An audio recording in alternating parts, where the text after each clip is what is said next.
Hello my friends, it's your friend Kevin here with today's Divine Daily Blast.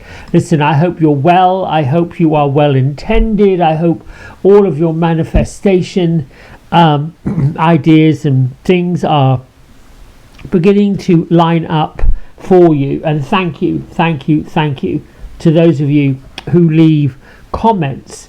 I'm going to start with our angel numerology number, which is a 2, and number 2 for me is about keeping the faith, keeping going, watch negative thinking, moving through your tasks today with gentle harmony, being as supportive and considerate and sensitive not only to yourself but all those you meet today. The number 2 energy is most definitely tactfulness, cooperative or cooperation, and most importantly, loving. It's about that loving energy of the divine feminine. It's also asking us not to give up, to be the angels and spirits of determination, to see the light at the end of whatever tunnel you think you may have been sitting in. Now, with that said, the moon has moved into Gemini, and if you have been kidding yourself, or if someone has been kidding you, playing a joke on you, being a little bit shady, the truth is going to come to light under this Gemini moon. Gemini, because its ruling planet is Mercury, has a way of shining a light inside the shadows. Geminis tend to be very social characters, but they're also lit up with social justices. Whether that means it's legal justices is another matter, but most Geminis tend to be very loyal, and they look after people whether other people like it or not.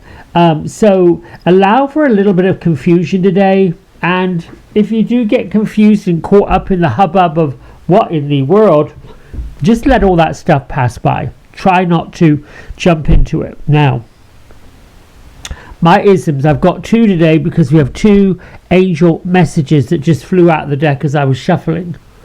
I am generating and radiating the vibrational energy of joy, abundance and love. Oh yes, I am. This should be our focus. I'm aligning with my missions and anchored in my purpose.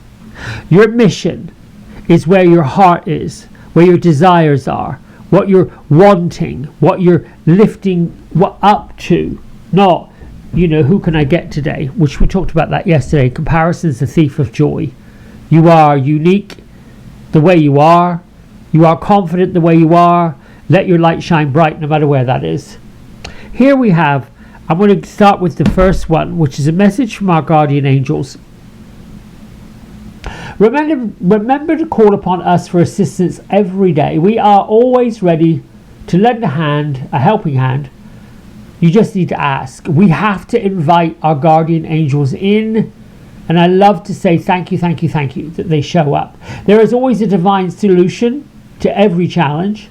Everything always works out for my highest good. Not always at the right time. We tend to think that if I ask for it by 9 o'clock, I'll get it by 9:05. Well, the spirit world, the world of manifestation, is not the world of instant gratification.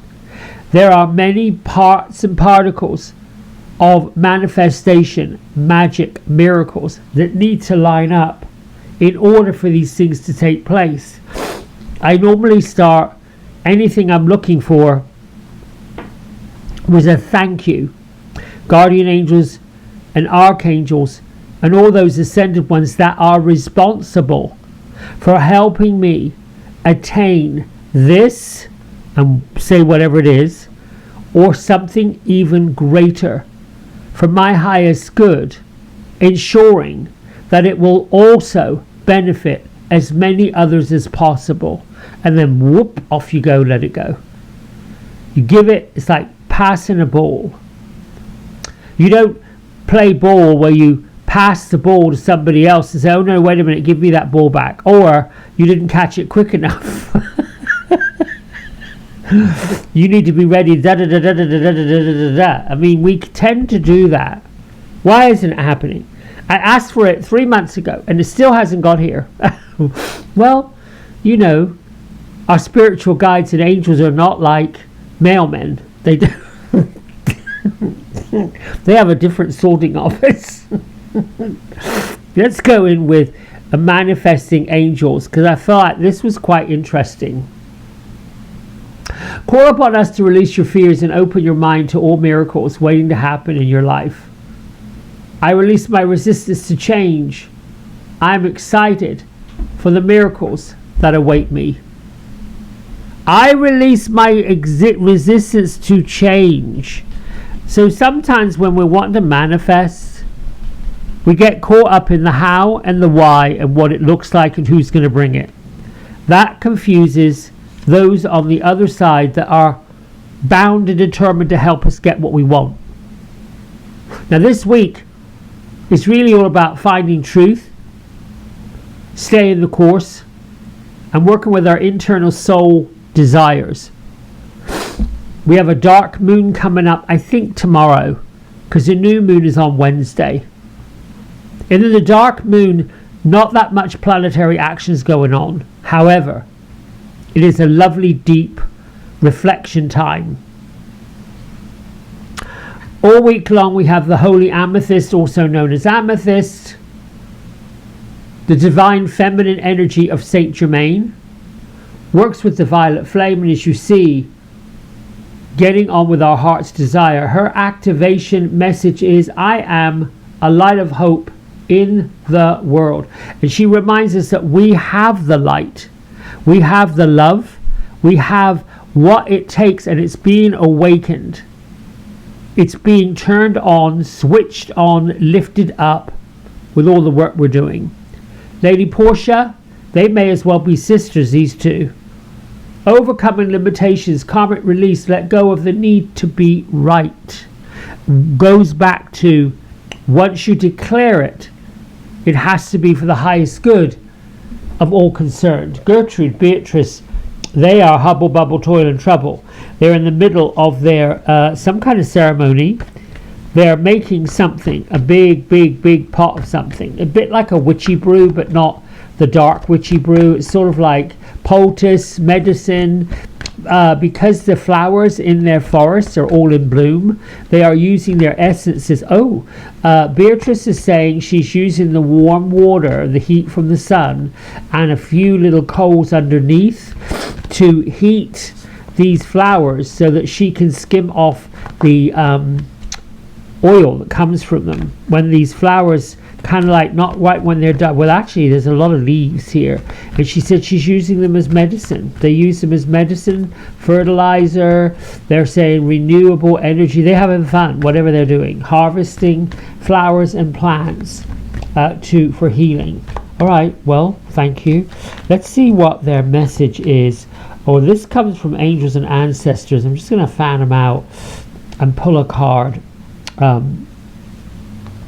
I like to see if these cards are going to tie in with our message for the, feels like this one, our message for the day. Look at this, the direction guardian. Now, if we look at this image, we have, I think it's an eagle. Could be a dove, but it looks like an eagle right down the bottom. And then we have the lion. And then we also have the head of the ram. And our direction guardian is saying, choose the path that you want in your life. Be specific and stay focused on it. There is a lot going on out in the world. And the direction guardian says, you can choose whatever path you want. And when we are very decisive about the direction we're going on, what direction we want to go on, other people tend to follow. People want to follow someone who looks like they've got a clue about what's happening. However, You don't have to have a clue 24/7. You just have to have a clue in the here and now and choose the direction that might be right for today. It says choose your path, connect with your deepest desires, and make your heart sing with whatever it is you want to do. There's a lovely compass in the middle of this direction guardian's heart. And if you're sensing that the path you've been on, the one you have taken already, is getting unearthed, remember that absolutely nothing is set in stone, and your angels and guides don't expect you to choose a path and stick with it throughout your entire life, nor should you have any expectation for yourself that you're on the wrong path. We're always on the right path. There are many directions that we can take, and sometimes we can take 2 or 3 directions at once. None of them are wrong. Each one likely holds perfect opportunities to grow, to expand, to learn, to meet other people. Above all, this direction guardian is saying whatever direction you take, try to do your best to make sure the direction that you want to go in makes your heart sing, brings you joy, and allows you to savor it. If you know that there's a direction that needs to be made or has got to be made, particularly if you are feeling a little bit wishy-washy, then choose the path you know is going to light you up. That's a lot to ponder. It's a lot to savor. And I'll add, in the current uneasiness of global chaos that has been created by those who wish to maintain control, in that chaos, in that hubble bubble nonsense, we come to what's in here and remember that we're not the only one that's keeping our sovereign being safe, keeping ourselves safe, keeping our loved ones safe, writing cards, sending letters, picking up the phone. I spent a delightful day with my best friend on Saturday. We went running around the town of Rock Hill in South Carolina. They have their gay pride. I don't think I bumped into anyone that wasn't having a good time. They were all, there was literally colour everywhere, children everywhere, people everywhere, fun everywhere. Everyone had a smile on their face and love in their heart. That's the direction. That's the energy. That's what I wanted. With that said, I'm going to let you go. Until tomorrow. Bye for now.